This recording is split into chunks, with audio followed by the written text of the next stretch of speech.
Hello students, today I am going to explain microscopic form of Ohm's law. Ohm's law पहले पढ़ चुके हैं, उसी का मॉडिफाइड रूप थोड़ा सा हम लोग देखेंगे इसमें। और इससे पहले की क्लास में हम लोगों ने देखा था ड्रिफ्ट वेलोसिटी, जो कि करंट इलेक्ट्रिसिटी का फर्स्ट पार्ट था। आप देख लेंगे उसके वीडियो में। आज हम लोग इलेक्ट्रिक करंट आई और ड्रिफ्ट वेलोसिटी वीडी के बीच में कुछ रिलेशन देखेंगे। आप देखेंगे एक कंडक्टिंग रॉड है। इस कंडक्टिंग रॉड में आप देखें जस्ट लाइक ऐसा आप ले सकते हैं रॉड। आपको एक्सप्लेन करने के लिए इतना बड़ा सा फिगर दिखाया गया है। इस क्रॉस सेक्शनल एरिया ए को लिया गया और इसे बैटरी बी से जोड़ा गया जिसका पोटेंशियल बी है। आप देख रहे हैं प्लस माइनस। अब इसके बाद आप देखें इस रॉड में इलेक्ट्रॉन के अकॉर्डिंग वीडी ड्रिफ्ट वेलोसिटी दिखा रहा है, जो कि इलेक्ट्रिक फील्ड ई के अपोजिट में है। और स्वाभाविक है कि करंट का डायरेक्शन भी होगा। तो कंडक्टर मटेरियल के अंदर वीडी ड्रिफ्ट वेलोसिटी और ई इलेक्ट्रिक फील्ड है। तो इस कंडक्टर मटेरियल में दोनों का क्रॉस सेक्शन सेम है।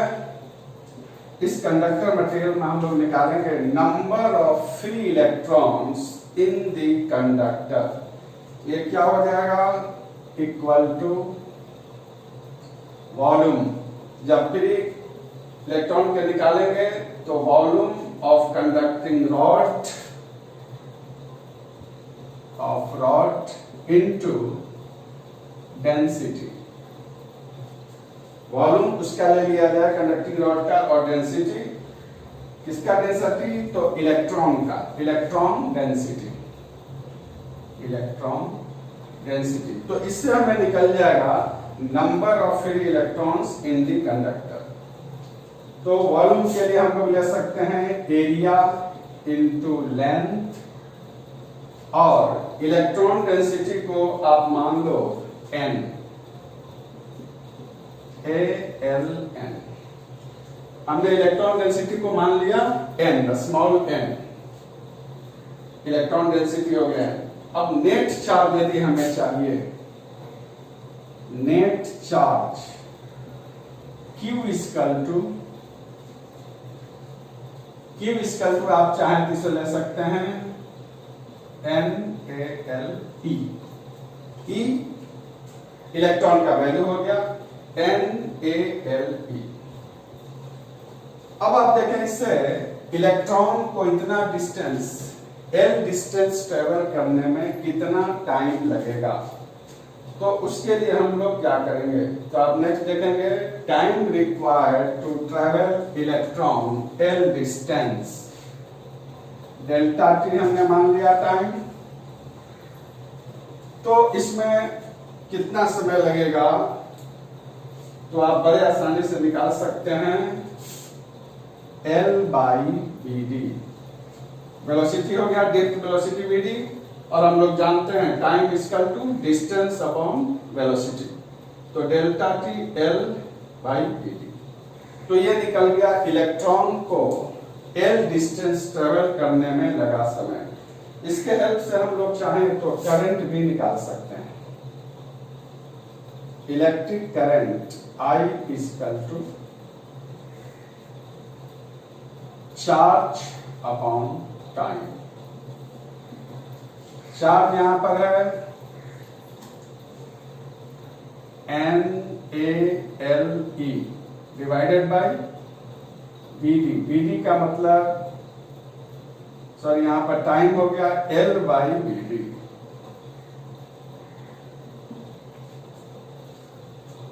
चार्ज का और टाइम का वैल्यू रख दिया गया। इससे ये बन गया NaEVd। Current equal to I equal to NaEVd। ऐसा हम लोग लिख सकते हैं। और आप जानते हैं इस एरिया को यदि इधर लाते हैं तो I by A N E B D, और हमें पता है I by A current per unit area को कहेंगे इलेक्ट्रिक करंट डेंसिटी। तो आई बाई ए को डेंसिटी को जे से रिप्रेजेंट करते थे एन ई बी डी। तो ये हमें रिलेशन मिल गया J equal to N E B D, N electron density, charge और ड्रिफ्ट वेलोसिटी। J यहां पर हो गया electric current density, electric current density. तो इस प्रकार से हमें एक रिलेशन मिल गया J equal to N E B D, J equal to N E B D. J आप जानते हैं क्या है, इलेक्ट्रिक करंट डेंसिटी। तो एक रिलेशन और छोटा सा ये फार्मूला भी हो गया जिसके हेल्प से हम लोग क्वेश्चंस भी करते हैं, और आपके कंपटीशन में या कहीं पर डायरेक्ट फार्मूला पर बेस्ड क्वेश्चन भी पूछे जाएंगे। तो ये हो गया इनके बीच रिलेशन का कंडीशन, इसको आप ध्यान से देखो। अब हम लोग चलेंगे ओम्स लॉ की ओर। ओम्स लॉ में क्या करेंगे इसको आप देखें।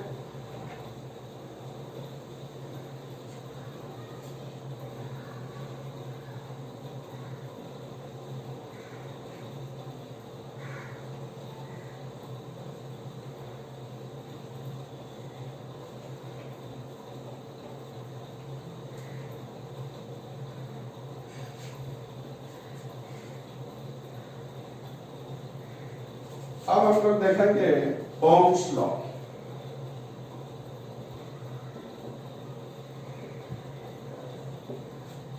ओम्स लॉ आपने पहले भी पढ़ा होगा, बहुत पहले से हम लोग देखते हैं formula V equal to I R, मतलब पोटेंशियल और करंट का रेशियो कांस्टेंट होता है, दैट इज कॉल्ड रेजिस्टेंस।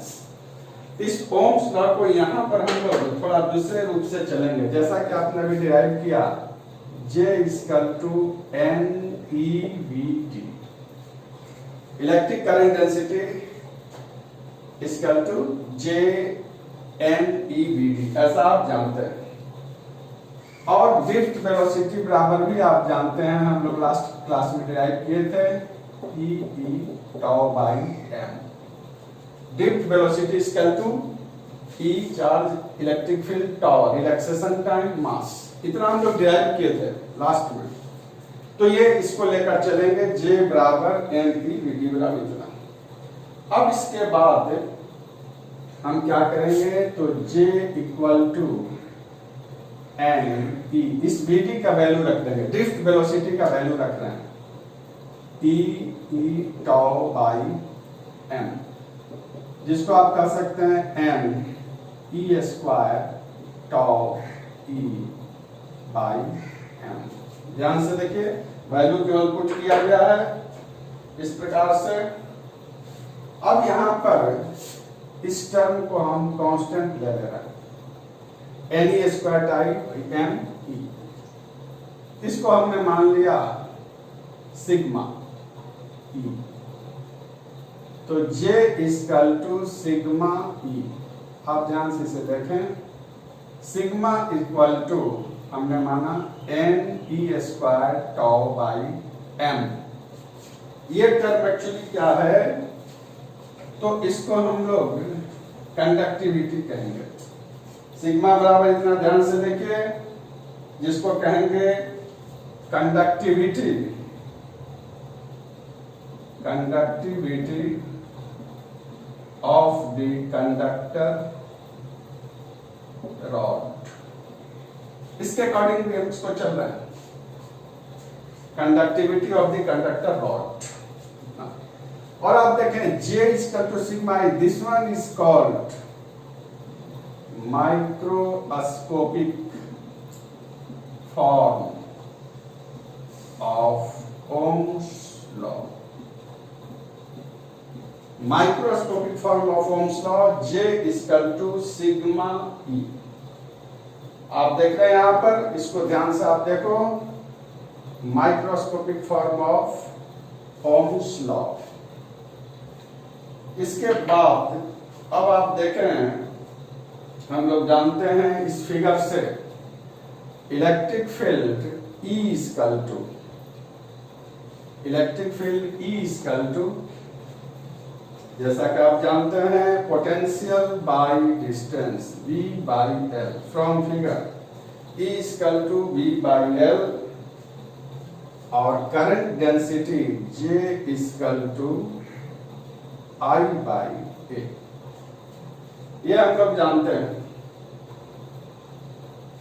इस दोनों के हेल्प से अब आप देखिए हम लोग क्या करने जा रहे हैं। इस दोनों के हेल्प से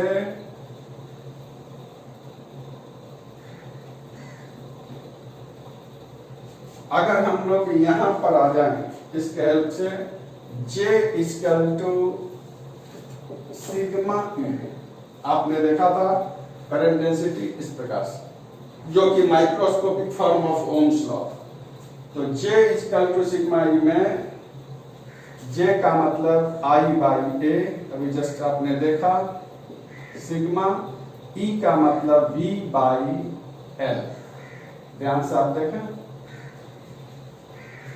उसको लेने के बाद अगर हम यहां से चाहें V, तो V equal to I into L A, ऐसा इस प्रकार से लिख सकते हैं, sigma I by A L sigma V by I, इसको हमने इधर लाया, equal to L A 1 by sigma. 1 by sigma देखिए, ये आपने देखा था कंडक्टिविटी था, तो 1 बाई सिग्मा यहां पर क्या हो जाएगा, 1 बाई सिग्मा को हम लोग अब यहां पर लेंगे स्पेसिफिक रेजिस्टेंस के V by I equal to R, इसको आप ले लो रो L बाई। एक और इससे रिजल्ट निकल गया, 1 by sigma equal to rho specific resistance of the material. 1 by sigma is equal to rho, that is a specific resistance of this conductor material, तो आपने देखा ये भी काफी इंपॉर्टेंट फॉर्मूला मिल गया हमें, और ये क्या है, microscopic form of Ohm's law. तो इसको आप ध्यान से देखें किस रूप में किया गया है।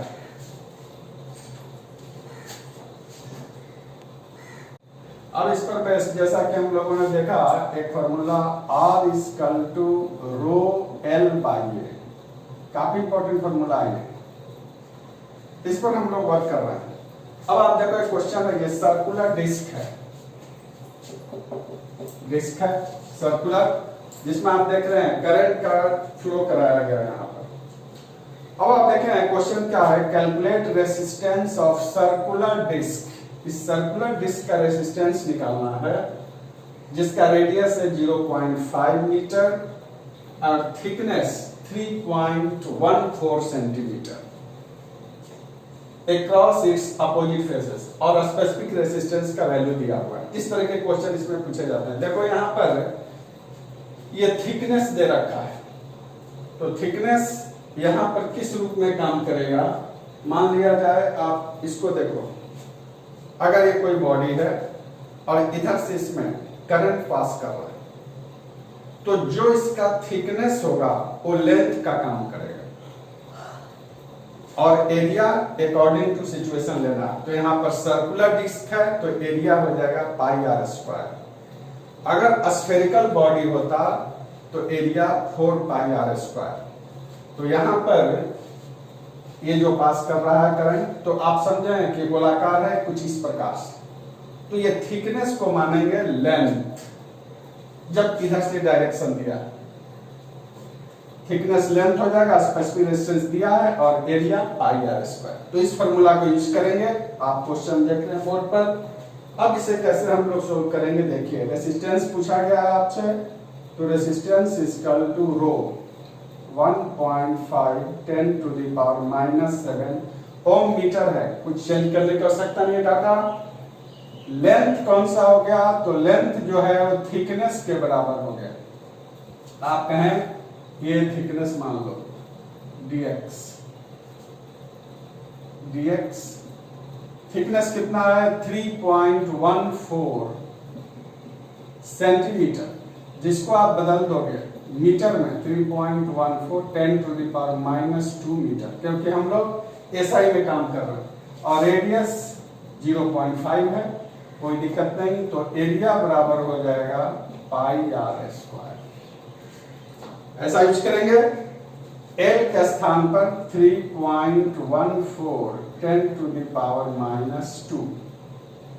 एरिया क्या हो गया पाई r²। r कितना 0.5 का स्क्वायर।